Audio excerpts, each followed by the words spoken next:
Por que ficamos doentes? Deus quer que seus filhos adoeçam.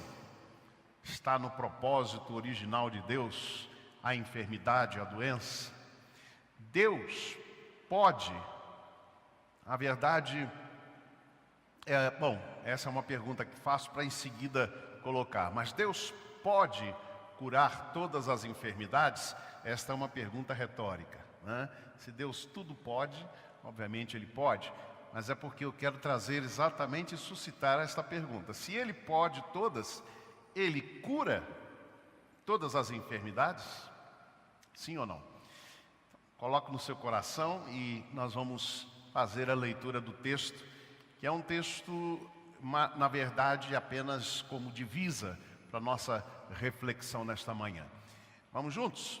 Se ouvirdes atentamente a voz do Senhor teu Deus, e fizeres o que é correto aos seus olhos, e deres ouvido aos seus mandamentos, e guardares todos os seus estatutos, não enviarei contra ti nenhuma das doenças que enviei contra os egípcios, pois eu sou o Senhor que te sara. Amém?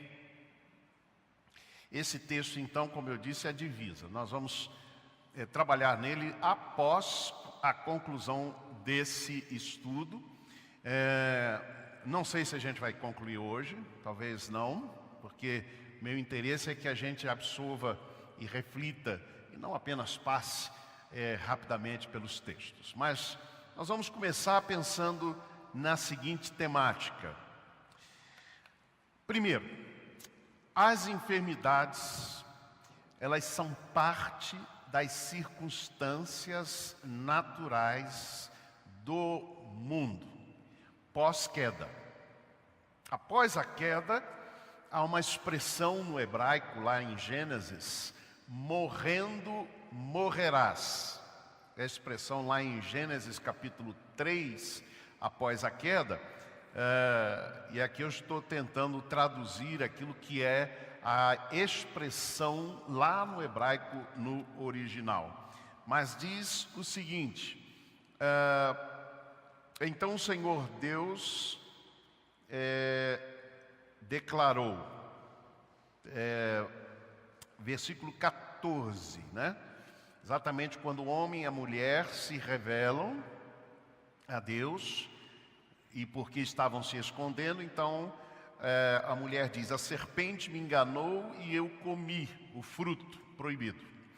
Então o Senhor Deus declarou à serpente: uma vez que você fez isso, maldita é você entre todos os rebanhos domésticos e entre todos os animais selvagens. Eu leio a Nova Versão Internacional. Sobre o seu ventre você rastejará, e pó comerá todos os dias da sua vida. Porém, inimizade entre você e a mulher, entre a sua descendência e o descendente dela. Este lhe ferirá a cabeça, e você lhe ferirá o calcanhar. E a mulher, ele declarou: o seu sofrimento na gravidez com sofrimento. Multiplicarei grandemente o seu sofrimento na gravidez. Com sofrimento você dará à luz filhos.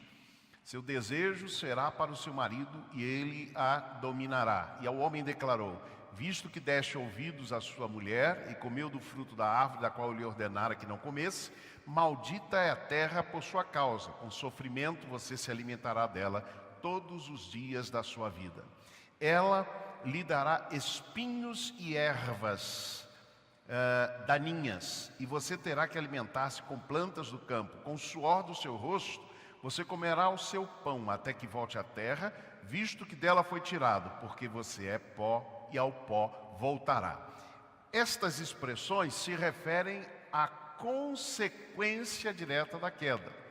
Mas quando Deus avisa lá no capítulo 2, diz: olha, de todas as árvores do jardim tem dado a vocês por mantimento, mas daquela árvore ali, do fruto do conhecimento do bem e do mal, dela não comerás, porque no dia em que dela comerdes, morrerás. Assim está na nossa tradução.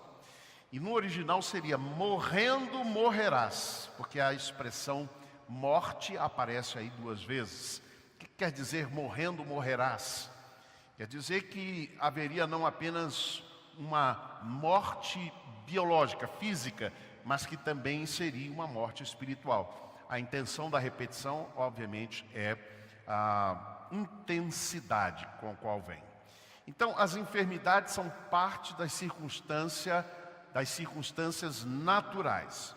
Vejam que, em primeiro lugar, desse aspecto, desse ponto, a terra se tornou amaldiçoada por causa do pecado.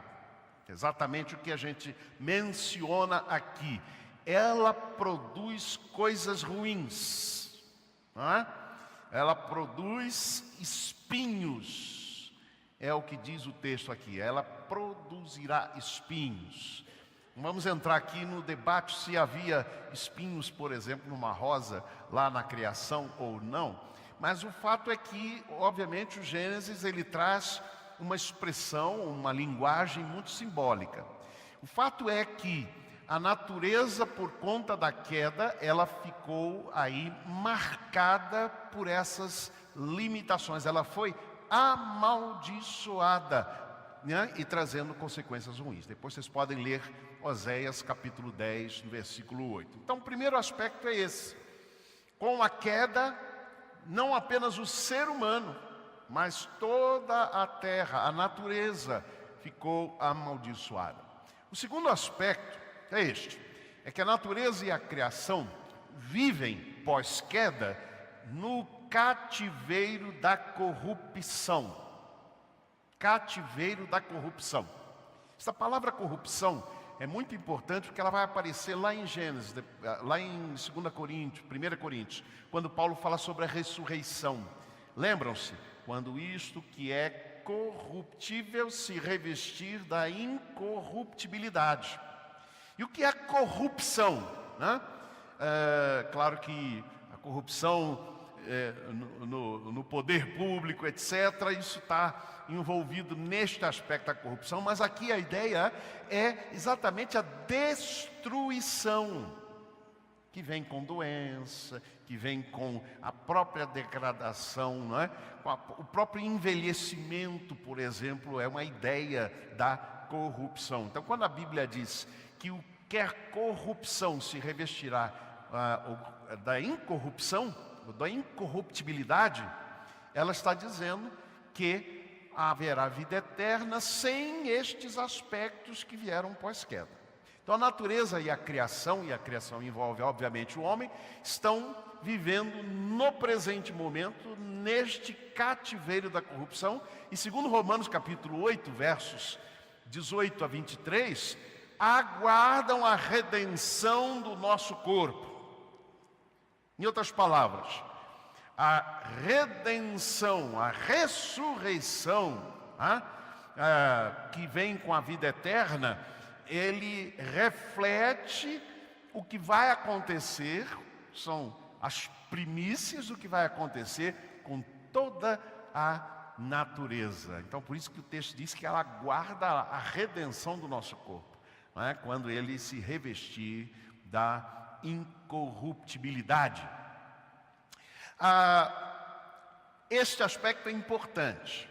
Somente na ressurreição é que o que é corruptível se revestirá da incorruptibilidade. Aí está então a palavra usada para corrupção, que vem deste grego fitartos, é isso? É fitartos, né? Do grego, significa aquilo que perece. Esse é o sentido, então, desta corruptibilidade que vai se revestir da incorruptibilidade. Não vai mais perecer, não vai mais se degradar. Ok? Então, é importante isso, por quê? Porque alguns na leitura, vamos dizer assim, apressada das Escrituras, mencionam alguns textos que tratam deste período pós-redenção final, como se referindo ao tempo presente. Como se no presente a gente não pudesse ficar mais doente, desde que aceitamos a Cristo. Então não é isso, porque o que o texto diz é que somente na ressurreição é que isso vai acontecer. No tempo presente, nós ainda estamos naquilo que foi chamado do cativeiro, né? O cativeiro da corrupção.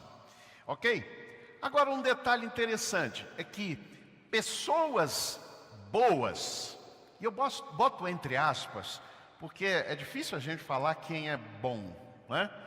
Já que quando os discípulos falaram, bom mestre, Jesus respondeu, só há um que é bom, é Deus. Claro que Ele é Deus, então nesse sentido também é bom. Mas nós somos bons, digamos, de modo geral, eu espero que todos aqui, nós somos bons, mas somos falhos.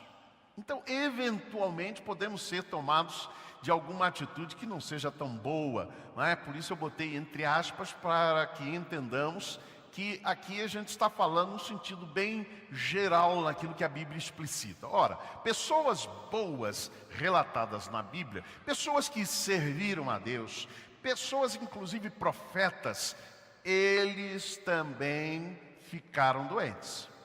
Por isso pessoas boas também ficam doentes e até morrem doentes. Morrem como resultado de uma enfermidade. Que a gente perceba bem que o tempo presente ainda é um tempo marcado por esta limitação. Eu queria citar alguns personagens e eu queria ver se a gente pode pelo menos ler alguns dos versos, não é? E eu quero indicar aí, não vou indicar, mas quem puder ler, ficar em pé e ler o texto para nós, começando com o profeta Eliseu. 2 Reis, capítulo 13, verso 14. Quem lê para nós? Levanta a mão aí. Vamos lá. Pode ler, Kianza.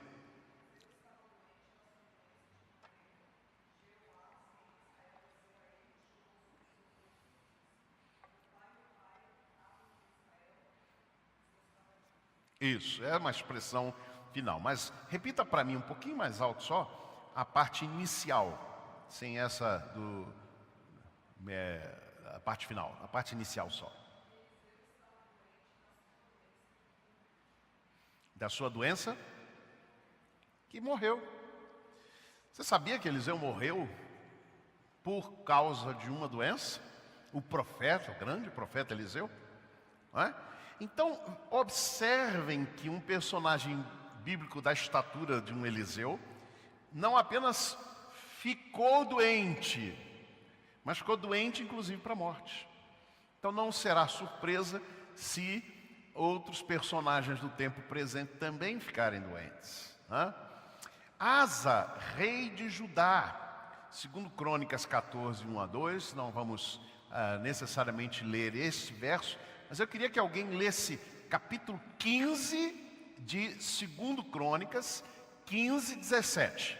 Outra pessoa vai ler para nós este. Quem?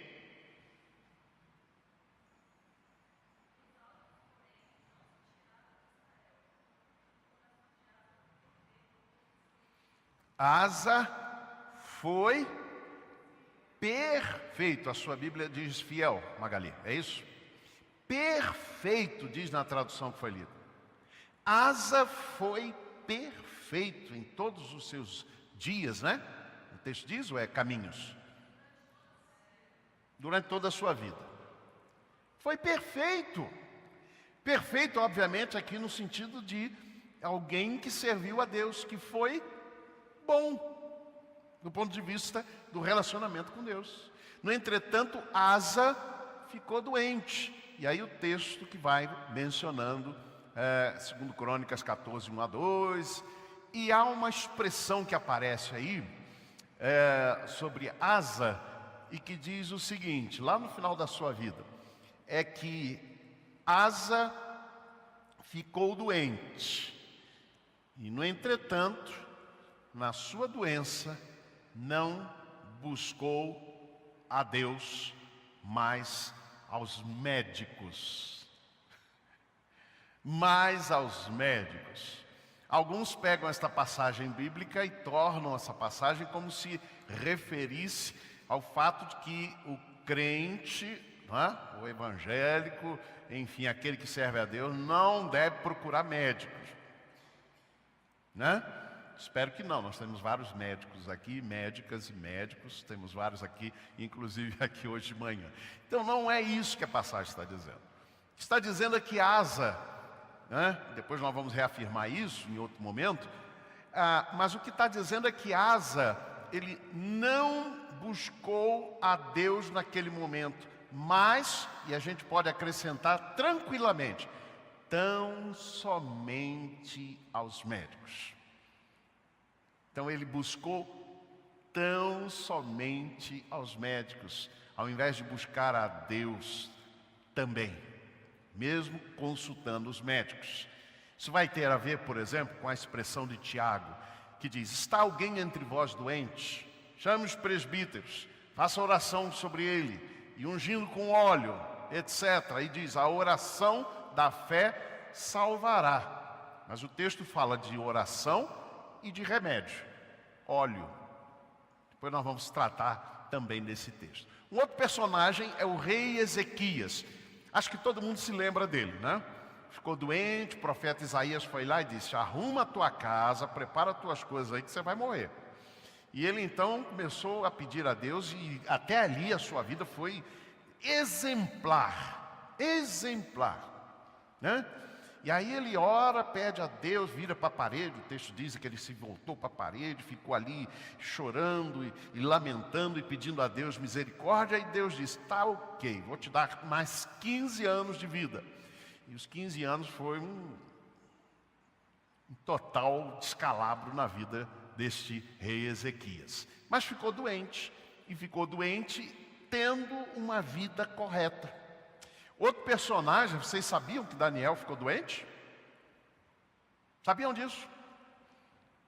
Porque às vezes a gente lê a passagem bíblica e pensa assim: os personagens da Bíblia são heróis da fé, nunca tiveram problemas.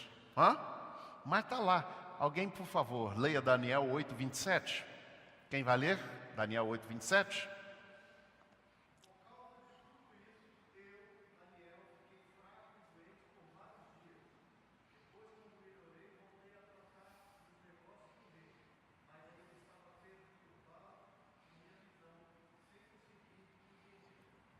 A experiência que ele teve, a visão que ele teve, deixou ele doente. A gente podia até analisar aqui que doença era essa, não é? Tendo em vista que veio causada por aquela visão. Mas ficou doente. Daniel, o homem conhecido por suas orações e intercessão constante, ficou doente, né? Talvez, quem sabe, até alguma depressão, será? Não sei. Epafrodito, Paulo cita em Filipenses 2:25, 27, personagem importante aí na história bíblica, né? E no ministério do apóstolo Paulo. Trófimo, 2 Timóteo capítulo 4, verso 20. Timóteo, esse sim a gente tem que dar uma lida aí. Vamos lá, 1 Timóteo 5:23, quem vai ler? Quem vai ler? Oi? Ninguém?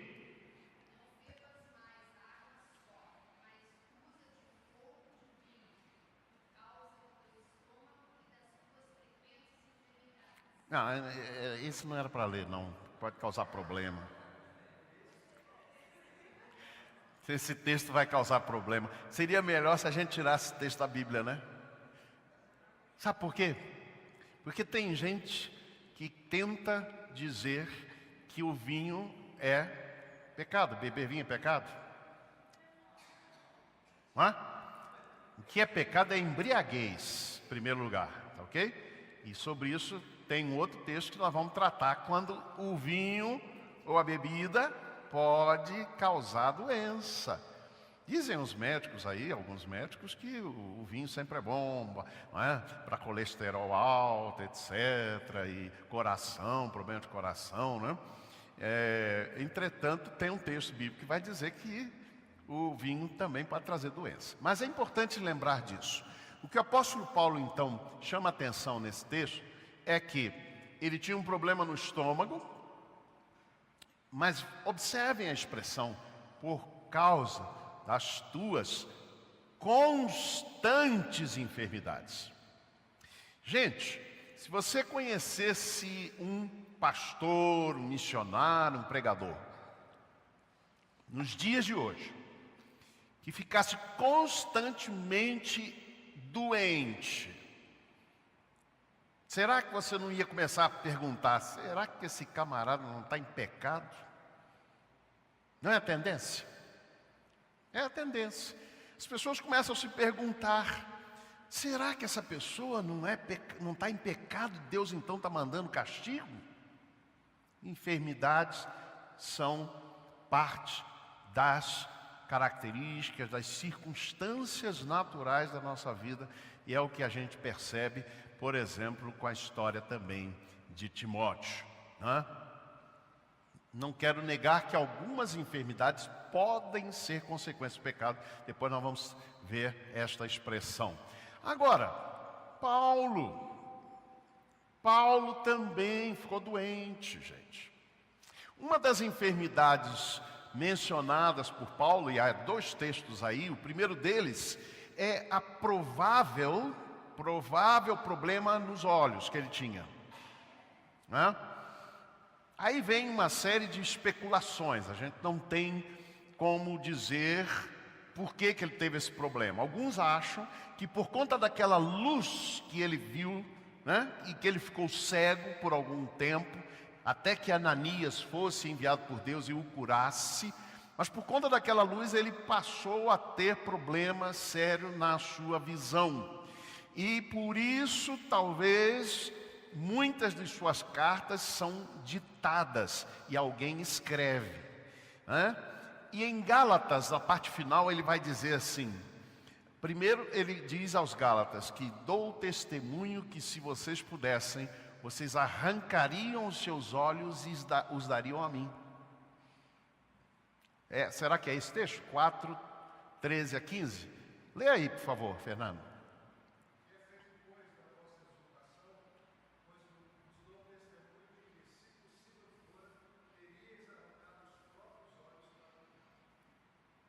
Terias arrancado os próprios olhos, que vocês teriam me dado. Agora, será que é isso mesmo? Aí no final da carta, eu não botei ali, creio, ele vai dizer assim, vede com que grandes letras vos escrevo com meu próprio punho. Então Paulo provavelmente aqui tem, e a maioria dos comentaristas creem nisso, Paulo teria esse problema nos olhos, talvez consequência da sua experiência lá, não é? E por isso, digamos, alguém como Paulo, que escreveu tantas cartas, ou ditou tantas cartas, né, que fez um trabalho missionário espetacular, mesmo assim sofreu com problemas de enfermidade. 2 Coríntios capítulo 12, 9 a 10 é o texto que vai falar sobre o famoso espinho na carne. Há muita especulação do que seria o espinho na carne. Alguém vai dizer que provavelmente era a ex-esposa dele. Especulação pura, né? Por que eu estou dizendo isso? Porque Paulo, em algum momento, ele diz, eu não me lembro agora a referência, ele vai dizer assim, será que nós não temos o direito de levar uma irmã crente conosco? Então alguém especula que ele fosse casado anteriormente, enfim, né? E alguns chegam a esse absurdo de dizer que a esposa ou a ex-esposa de Paulo fosse o espinho na carne dele. Não, de jeito nenhum, eu não creio nisso. É apenas especulação boba e tola, mas o espinho na carne é algo, preste bem atenção nesse detalhe, enviado por Satanás. Certo? Esse espinho na carne é um mensageiro, é o que Paulo diz aí em 2 Coríntios, ele é um mensageiro de Satanás. Daqui a pouco a gente então faz uma referência a isto. Ora, o que nós podemos concluir então nesse primeiro ponto é: enfermidades, até mesmo graves e mortais, são parte integrante das circunstâncias desta vida e parte intrínseca das aflições do tempo presente. Elas também alcançam aqueles que servem a Deus. Elas também alcançam pessoas de uma estatura espiritual altíssima. Este é o aspecto que eu quero trazer hoje para vocês, para a nossa reflexão. Quero terminar fazendo referência a duas pessoas com as quais tive o privilégio de conviver. A primeira delas, uma irmã chamada Maria das Neves Ribeiro, terceira igreja do Plano Piloto, a famosa irmã Nevinha. Eu convivi com ela desde sempre, desde que me tornei membro lá da terceira igreja, no passado, e fui enviado para o seminário pela terceira igreja, e na ocasião, então, convivi com a irmã Maria das Neves. A irmã Maria das Neves teve um problema, e durou muitos anos esse problema de câncer. Mas era uma pessoa que fazia um trabalho maravilhoso com recuperação de viciados, aquele ministério que eu esqueci agora o nome, aqui em Brasília, pastor Galdino, fugiu o nome agora do ministério. Ela então fazia um trabalho intenso ali, era uma mulher de oração, e quantas vezes a gente presenciou pessoas indo ali quando ela tinha crises, pessoas indo orar por ela e saíam de lá mais fortalecidos e mais confortados ainda. Acabou morrendo com a sua experiência, pela sua enfermidade. Mas ela viu pessoas sendo curadas no correr do tempo.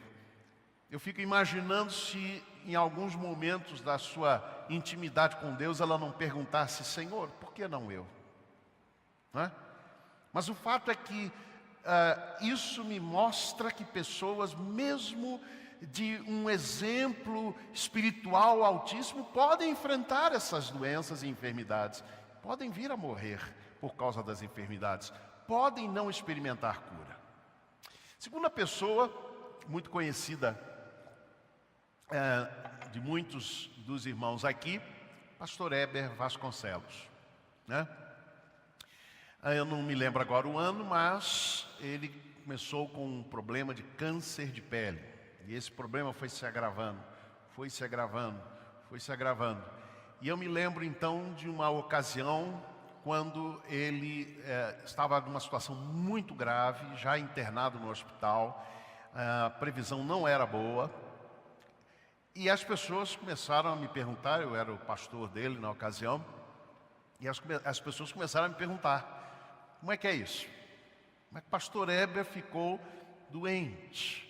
Como é que ele está doente? Por que Deus não cura pastor Heber? Me perguntavam. E eu pensando, que resposta eu posso dar? E eu me lembrei de uma passagem bíblica, Romanos capítulo 8, verso 18. E eu preguei num domingo de manhã sobre este texto, tentando dar uma resposta. E na terça-feira seguinte, ele veio a falecer desse problema de enfermidade, de câncer, que gerou um câncer, uma leucemia, câncer no fígado, enfim, foi um complicador bastante sério. Esse texto é aquele texto onde diz assim: porque eu sei que as aflições do tempo presente não são para se comparar com a glória que há de ser revelada. E eu dividi em 3 aspectos. Primeiro, aflições do tempo presente. O tempo presente tem suas aflições, como falamos agora. Segundo aspecto, não são para se comparar.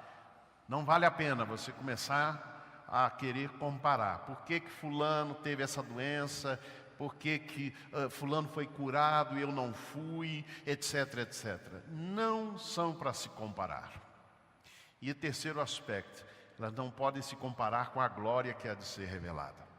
Ou seja, aquilo que experimentamos de fraqueza no presente, há de se revestir da incorruptibilidade nos tempos finais, quando a glória do Senhor se manifestará de forma plena em nossas vidas.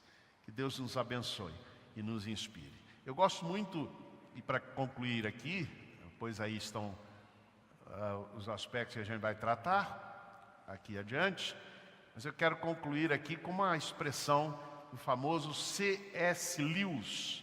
C.S. Lewis foi um homem que se converteu, era ateu, confesso, e ele se converteu já muito tarde, já era um intelectual quando se converteu.